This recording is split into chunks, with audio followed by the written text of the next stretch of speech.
43편 유령의 눈물, 소녀의 기도.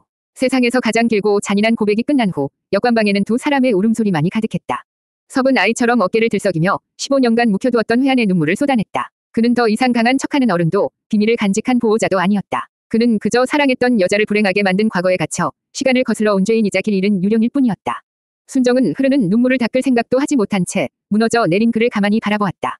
머릿속이 터질 것 같았다. 미래에서 왔다는 그의 말은 동화보다 더 비현실적이었지만 그의 눈물은 그 어떤 진실보다 더 진짜였다. 그녀는 이제야 모든 것을 이해할 수 있었다. 자신을 바라보던 그의 눈빛에 왜 그토록 깊은 슬픔과 애틋함이 뒤섞여 있었는지, 왜 자신의 작은 행복에도 그토록 기뻐하고 작은 상처에는 그토록 아파했는지. 그는 자신을 망가뜨렸다고 했지만 순정이 느낀 것은 달랐다. 그녀는 지난 몇 주간 그에게서 받은 것이 상처가 아니라 따뜻한 위로와 지지였음을 기억했다. 멈춰버린 아버지의 시계를 고쳐주던 그의 커다란 손, 강물과 두구의 비유로 자신의 꿈을 응원해 주던 지혜로운 목소리, 위험한 서울에서 자신의 손을 놓지 않았던 그 든든한 온기까지. 그녀는 울고 있는 섭에게 천천히 다가갔다. 그리고 아주 조심스럽게 어린아이가 상처 입은 새를 어루만지듯 그의 떨리는 등을 잡고 하얀 손으로 토닥여 주었다. 괜찮아요. 순정의 목소리는 작았지만 그 어떤 위로의 말보다 단단했다. 아저씨가, 아니, 당신이 어떤 사람이든 미래의 나에게 무슨 짓을 했든 지금의 당신은 나쁜 사람이 아니에요. 당신은 나를 지켜줬고 내 꿈을 응원해줬어요. 그리고 지금도 나를 위해 이렇게 울고 있잖아요. 그녀의 말에 섭의 울음이 잦아들었다. 그는 천천히 고개를 들어 눈물로 범벅이 된 순정의 얼굴을 보았다. 미래의 아내에게서는 단 한 번도 받아본 적 없었던 모든 것을 이해하고 용서하는 성숙한 위로였다. 그는 이 18살 소녀 앞에서 자신이 얼마나 초라하고 어리석은 존재인지 다시 한번 깨달았다.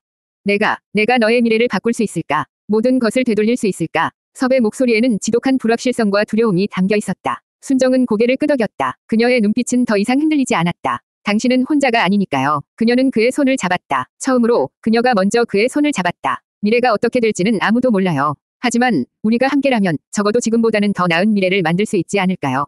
내가 도울게요. 당신의 속죄가 아니라 우리의 미래를 위해서. 소녀의 작은 손에서 전해져 오는 온기에 길 잃은 유령은 비로소 구원의 빛을 보았다. 그는 더 이상 과거에 갇힌 죄인이 아니었다. 그는 이제 이 현명하고 용감한 소녀와 함께 새로운 미래를 향해 나아가야 할 동반자였다. 두 사람은 희미한 백열등 아래서 서로의 눈물을 닦아주며 기약 없는 미래를 향한 조용한 기도를 올렸다. 44편 도망자들의 새로운 요새.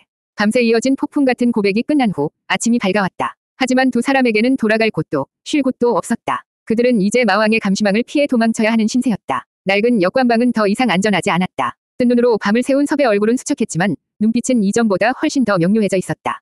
가장 무거운 비밀을 털어놓은 후련함과 순정이라는 든든한 동반자를 얻었다는 확신이 그를 다시 일어서게 만들었다. 움직여야 해. 섭이 먼저 입을 열었다. 이곳을 떠나 그들이 전혀 예상하지 못할 곳으로 가야 한다. 그리고 우리의 다음 계획을 세워야 해. 어디로 가실 건데요? 순정의 물음에 섭은 잠시 생각에 잠겼다. 서울의 중심부는 이미 위험했다. 그들의 시선이 미치지 않는, 그러면서도 두 사람이 몸을 숨기고 생계를 유지할 수 있는 곳이어야 했다. 그의 머릿속에 한 장소가 떠올랐다. 구로공단이요. 그래, 지금 대한민국에서 가장 많은 사람들이 가장 치열하게 살아가는 곳이지. 수많은 공장과 벌집 같은 쪽방들. 그곳에서는 우리처럼 이름 없는 사람들이 그림자처럼 섞여 들어가기에 가장 완벽한 장소야. 그곳은 미래에서 그가 공장 노동자로 잠시 일했던 익숙한 곳이기도 했다. 그는 그곳의 지리와 생리를 잘 알고 있었다. 두 사람은 최소한의 짐만 챙겨 서둘러 역관을 빠져나왔다. 그들은 일부러 여러 번 버스를 갈아타며 흔적을 지웠고 해가 중천에 뜰 무렵에야 낯선 기계 소음과 매캐한 연기로 가득한 구로공단에 도착했다. 풍경은 삭막했다. 똑같은 모양의 공장 건물들이 끝없이 이어져 있었고 회색 작업복을 입은 노동자들이 무표정한 얼굴로 거리를 오갔다. 순정은 난생 처음 보는 거칠고 황량한 풍경에 저도 모르게 섭의 옷소매를 꽉 잡았다. 섭은 익숙하게 한 부동산 중개소로 들어갔다. 그는 보증금 없이 일세나 월세로 바로 들어갈 수 있는 가장 싼 방을 찾았다. 그들이 안내받은 곳은 공단 외곽에 위치한 낡은 연립주택의 옥탑방이었다. 방은 좁고 허름했지만 서울 시내가 희미하게 내려다 보이는 작은 창문이 있었다. 무엇보다 그들의 뒤를 쫓는 시선이 미치지 않는 안전한 요새였다. 짐을 푼 두 사람은 옥상 평상에 나란히 앉아 멀리 보이는 도시의 풍경을 바라보았다. 이제 우린 어떻게 해야 해요? 순정의 목소리에는 막막함이 묻어났다. 섭은 그녀의 어깨를 다독였다. 그의 목소리는 이전보다 훨씬 더 단단하고 차분해져 있었다. 지금까지는 우리가 그들을 피해 다녔지만 이제부터는 반대야. 우리가 먼저 움직여야 해. 마왕이 바꾼 병원이 어딘지 알아내고 그곳에서 벌어질 위험을 막아야 한다. 그러려면 정보가 필요하고 돈도 필요해. 그는 순정을 바라보며 말했다. 나는 내일부터 공장에 나가 일을 할 거다. 돈을 벌어야 해. 그리고 너는. 그는 잠시 말을 멈췄다가 결심한 듯말을 이었다. 너는 다시 학생으로 돌아가야 해. 네, 근처에 야간 상업 고등학교가 있어. 거기에 편입해서 낮에는 정보를 모으고 밤에는 공부를 하는 거야. 네가 원래 있어야 할 자리, 학생이라는 신분으로 돌아가는 것. 그게 우리 둘 다를 지키는 가장 안전한 방법이다. 섭의 계획은 명확했다. 도망치는 대신 새로운 환경에 뿌리를 내리고 장기전을 준비하겠다는 것이었다. 순정은 잠시 망설였지만 이내 고개를 끄덕였다. 이것은 이제 그 혼자만의 싸움이 아니었다. 두 사람은 낯선 도시의 소음 속에서 서로의 손을 맞잡고 새로운 시작을 맹세했다. 그들의 위태로운 동거이자 비밀스러운 싸움의 이막이 오르는 순간이었다. 45편 구로의 잿빛 일상. 구로공단의 하루는 쇠를 깎는 소음과 함께 시작되어 기름 냄새와 함께 저물었다. 섭은 새벽같이 일어나 인력 시장보다 더 치열하다는 공단의 직업 소개소로 향했다. 그는 자신의 이름 대신 김씨라는 가명으로 하루하루 다른 공장을 전전하는 임시 노동자의 삶을 시작했다. 프레스 기계 앞에서 단조롭게 철판을 찍어내고 컨베이어 벨트 위를 흘러가는 부품을 조립하는 일은 곧했다. 땀은 비 오듯 흘렀고 온몸은 책가루와 기름때로 범벅이 되었다. 미래에서 실패를 거듭하며 전전했던 공장들의 풍경이 대자비처럼 그의 눈앞에 펼쳐졌다. 그때 그는 패배감에 젖어 세상을 원망하며 기계를 돌렸다. 하지만 지금은 달랐다. 그의 이마에 흐르는 땀방울 하나하나는 과거를 속죄하고 새로운 미래를 쌓아 올리기 위한 벽돌이었다. 그는 묵묵히 기계처럼 일했다. 순정의 삶 역시 낯설기는 마찬가지였다. 그녀는 섭이 마련해준 돈으로 낡은 교복을 구해 입고 구로상업고등학교 야간반에 편입했다. 그녀의 새로운 교실은 양평의 학교와는 모든 것이 달랐다. 학생들은 대부분 순정보다 나이가 많았고 낮 동안의 고된 노동에 지쳐 책상에 엎드려 잠을 자기 일쑤였다. 수업 분위기는 산만했고 선생님의 목소리는 공단의 소음에 묻혀 희미했다. 처음 며칠간 순정은 그 누구와도 어울리지 못했다. 하지만 그녀는 이곳에 친구를 사귀러 온 것이 아니었다. 그녀는 쉬는 시간마다 학교 도서관으로 달려갔다. 그곳에는 읍내 서점과는 비교도 안 될 만큼 많은 종류의 신문과 잡지들이 있었다.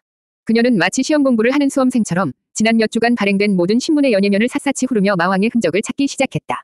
두 사람의 하루는 밤늦은 시간 옥탑방의 희미한 백열등 아래서 마무리되었다. 섭은 고된 노동으로 파김치가 된 몸을 이끌고 돌아왔고 순정은 그를 위해 차린 소박한 저녁상 앞에서 그날 수집한 정보들을 보고했다.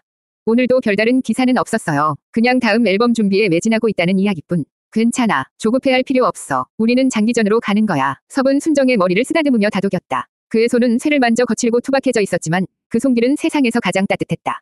식사가 끝나면 순정은 달아빠진 교과서를 펴고 공부를 했다. 섭은 그런 그녀의 곁에 앉아 어깨너머로 배운 지식으로 그녀의 숙제를 도와주었다. 그들은 잿빛 도시의 가장 낮은 곳에서 세상에서 가장 위태로운 가족을 이루고 있었다. 그들의 옥탑방은 추격자를 피해 숨은 도망자들의 요새이자 새로운 미래를 함께 꿈꾸는 두 사람의 유일한 안식처였다. 고단했지만 이상하게도 두 사람은 미래에서 느껴보지 못했던 종류의 평온함을 느끼고 있었다. 서로에게 기댈 어깨가 있다는 것만으로도 그들은 충분히 강해질 수 있었다. 46편 희미한 단서 다가오는 올가미. 시간은 무심하게 흘러갔다. 섭과 순정의 구로공단 생활이 한 달째 접어들 무렵 지루한 정보 수집에 지쳐가던 순정의 눈에 아주 작은 기사 하나가 들어왔다. 그것은 연예면이 아닌 사회면에 실린 짤막한 미담 기사였다. 강북 세림대학병원 익명의 독지가로부터 거액의 기부금 퇴척받아. 병원 측은 기부자의 뜻에 따라 후원금을 최신 위장 내시경 장비 도입 및 소화기 내과 연구 기금으로 사용할 예정. 순간 순정의 심장이 세차게 뛰기 시작했다. 강북 대학병원 그리고 소화기 내과. 모든 것이 절묘하게 맞아떨어졌다. 이것이 우연일 리 없었다. 그녀는 흥분을 감추지 못하고 신문을 오련의 가슴에 품고는 옥탑방으로 달려갔다. 그녀가 찾아낸 희미한 단서는 어둠 속을 헤매던 두 사람에게 한 줄기 빛과 같았다. 이제 그들의 목표는 명확해졌다. 강북 세림대학병원. 그곳이 바로 마왕의 운명이 결정될 새로운 무대였다. 하지만 그들이 한 걸음 앞으로 나아가는 동안 그들을 옥죄는 올감이 역시 한 뼘 더 가까이 다가오고 있었다. 마왕의 매니저 민수는 섭과 순정을 놓친 이후 거의 반 미치광이처럼 서울 시내를 헤집고 다녔다. 그는 마왕이 가진 모든 인맥과 자금을 총동원했다. 흥신소 직원을 고용했고 경찰에 아는 지인을 통해 비공식적인 도움까지 요청했다. 처음에는 그저 마왕을 귀찮게 하는 스토커 정도로 생각했지만 시간이 지날수록 민수의 생각은 바뀌었다. 마왕은 그날 이후로 완전히 다른 사람이 되었다. 그는 더 이상 자신을 파괴하는 방식으로 음악을 하지 않았다. 규칙적으로 생활했고 주변 사람들을 더 따뜻하게 대하기 시작했다. 마치 죽음의 문턱에서 돌아온 사람처럼 그의 모든 것에서 삶에 대한 깊은 위지가 느껴졌다. 민수는 그 변화의 중심에 바로 그 정체불명의 남자와 소녀가 있다는 것을 직감했다. 그들을 찾아야만 했다. 그것은 이제 마왕의 명령을 넘어 민수 자신의 의지가 되어 있었다. 수많은 시도가 실패로 돌아가던 어느 날 그는 문득 소녀가 입고 있던 교복을 떠올렸다. 그 아이 분명 학생이었어. 양평에서 서울로 왔다면 편입했을 가능성이 높아. 민수는 마지막 지푸라기라도 잡는 심정으로 서울시 교육청에 아는 지인을 통해 홍순정이라는 이름의 학생이 최근 경기도 양평에서 서울시내 고등학교로 전학 온 기록이 있는지 조회를 부탁했다. 개인정보보호가 허술했던 시절이었기에 조회는 생각보다 어렵지 않았다. 며칠 후 민수는 팩스로 전송된 한 장의 서류를 받아 들었다. 그리고 그 서류의 가장 마지막 줄에서 그는 마침내 자신이 찾던 이름을 발견했다. 홍순정, 구로상업고등학교 야간반 편입. 민수의 입가에 옅은 미소가 번졌다. 길고 길었던 숨바꼭질에 끝이 보이기 시작했다. 그는 즉시 수화기를 들었다. 이제 그림자를 쫓는 것을 넘어 직접 덫을 놓을 시간이었다. 섭과 순정은 자신들의 새로운 요새가 이미 사냥꾼의 지도 위에 선명하게 표시되었다는 사실을 까맣게 모른 채 희망에 부풀어 새로운 계획을 세우고 있었다. 47편 조여오는 덫 친절에 가면. 민수는 자신이 찾던 마지막 퍼즐 조각을 손에 쥔 사냥꾼이었다. 하지만 그는 성급하게 움직이지 않았다. 섣불리 소녀에게 접근했다가는 그 배후에 있는 진짜 그림자가 다시 어둠 속으로 숨어버릴 것이 뻔했다. 그는 며칠 동안 구로공단 주변을 맴돌며 그림자처럼 순정의 일과를 관찰했다. 순정의 하루는 단조로웠다. 낮에는 학교 도서관에서 시간을 보내고 해가 지면 낡은 연립주택의 옥탑방으로 향했다. 민수는 멀찍이서 그녀가 옥탑방으로 올라가는 것을 확인하고는 그곳이 바로 두 사람의 새로운 아지트임을 확신했다.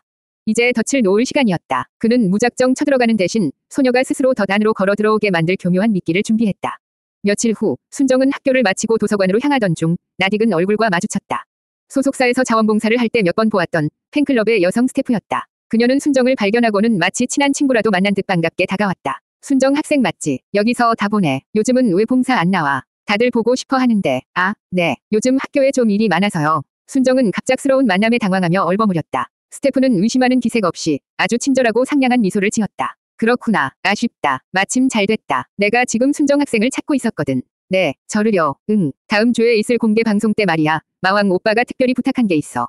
아주 믿을 만한 팬 한 명한테 개인적인 심부름을 좀 맡기고 싶다고. 근데 팬클럽 회장이랑 내가 너를 강력 추천했지. 일도 야무지게 하고 무엇보다 입이 무거워서 믿을 수 있다고. 그것은 거절할 수 없는 너무나도 달콤한 제안이었다. 마왕의 개인적인 심부름. 그것은 일반 팬은 상상도 할 수 없는 영광이자 소속사의 가장 깊은 곳까지 들어갈 수 있는 절호의 기회였다.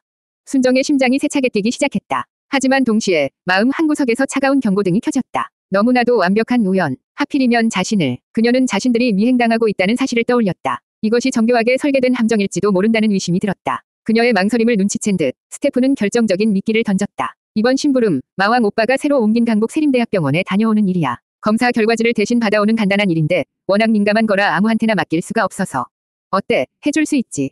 세림대학병원. 그 이름이 순정의 마지막 이성을 마비시켰다. 그들이 그토록 알고 싶어 했던 바로 그곳. 위험하다는 것을 알면서도 그녀는 이 미끼를 물지 않을 수 없었다. 이것은 덫인 동시에 그들이 그토록 원했던 기회이기도 했다. 네, 제가 할게요. 순정의 대답에 스태프의 눈에 아주 찰나의 순간이었지만 안도감과 함께 차가운 빛이 스쳐 지나갔다. 순정은 그 변화를 눈치채지 못했다. 그녀는 이미 사냥꾼이 파놓은 함정의 한가운데로 제 발로 걸어 들어선 뒤였다. 48편, 희망과 의심 사이. 옥탑방으로 돌아온 순정은 섭에게 낮에 있었던 일을 모두 털어놓았다. 이야기를 듣는 내내 섭의 얼굴은 굳어 있었다. 함정이야. 섭은 단호하게 말했다. 그들이 우리 아지트를 알아낸 거야. 그리고 너를 이용해 나를 끌어내려는 속셈이야. 절대 가서는 안 돼. 하지만 우리가 그토록 알고 싶어 했던 병원이잖아요. 그리고 마왕의 검사 결과지라니 그의 상태를 정확히 알 수 있는 유일한 기회예요. 이대로 포기할 수는 없어요. 순정의 목소리는 단호했다. 그녀는 더 이상 섭의 보호만 받는 소녀가 아니었다. 위험을 감수하더라도 이 싸움을 끝내기 위해 정면으로 부딪혀야 한다고 생각했다. 두 사람의 의견은 처음으로 팽팽하게 맞섰다. 섭은 그녀를 위험에 빠뜨릴 수 없었고 그녀는 눈앞의 기회를 놓칠 수 없었다. 밤늦도록 이어진 논쟁 끝에 두 사람은 결국 타협점을 찾았다. 순정이 약속 장소에 나가되 섭이 멀찍이서 모든 상황을 지켜보며 만일의 사태에 대비하는 것이었다. 그것은 위태로운 줄타기였지만 그들이 선택할 수 있는 유일한 방법이었다. 약속한 날, 순정은 스태프가 알려준 병원 근처의 한적한 카페로 향했다. 섭은 길 건너편 버스 정류장에 신문을 보는 척 앉아 카페의 입구를 예의주시했다. 잠시 후 스태프가 카페 안으로 들어왔고 곧이어 순정이 나타났다. 스태프는 순정에게 위임장과 신분증이 담긴 서류 봉투를 건네며 몇 가지 주의사항을 일러주었다. 모든 것이 지극히 평범하고 자연스러웠다. 섭의 걱정이 기우였을지도 모른다는 생각이 드는 순간이었다. 순정이 서류를 받아들고 병원으로 향하기 위해 자리에서 일어섰다. 바로 그때 카페의 문이 열리며 건장한 체격의 사내 두 명이 들어왔다. 그들은 주변을 훑어보더니 망설임 없이 순정이 앉아있는 테이블로 향했다. 친절하던 스태프의 얼굴에서 미소가 사라지고 차가운 표정으로 바뀌었다. 미안하게 됐네, 학생. 그녀의 한마디와 함께 사내들이 순정의 양팔을 거칠게 붙잡았다. 순정은 비명을 지를 틈도 없이 그들에게 제압당했다. 이게 무슨 짓이에요. 길 건너편에서 모든 것을 지켜보던 섭의 눈이 불꽃처럼 타올랐다. 역시 함정이었다. 그는 자리에서 벌떡 일어나 도로로 뛰어들려 했다. 하지만 그 순간 그의 등 뒤에서 차갑고 묵직한 목소리가 들려왔다. 움직이지 않는 게 좋을 거야. 섭이 천천히 고개를 돌렸다. 그의 등 뒤에는 언제부터 서 있었는지 모를 로드 매니저 민수가 서 있었다. 그의 손에는 날카로운 과도가 들려있지는 않았지만 그의 눈빛은 그보다 더 차갑고 위협적으로 빛나고 있었다. 그리고 민수의 뒤로는 험상궂은 인상의 사내들이 조용히 그를 에워싸고 있었다. 사냥꾼은 두 마리의 토끼를 모두 잡기 위해 두 개의 덫을 동시에 놓았던 것이다. 섭과 순정은 서로 다른 장소에서 같은 운명의 올가미에 완전히 갇혀버리고 말았다.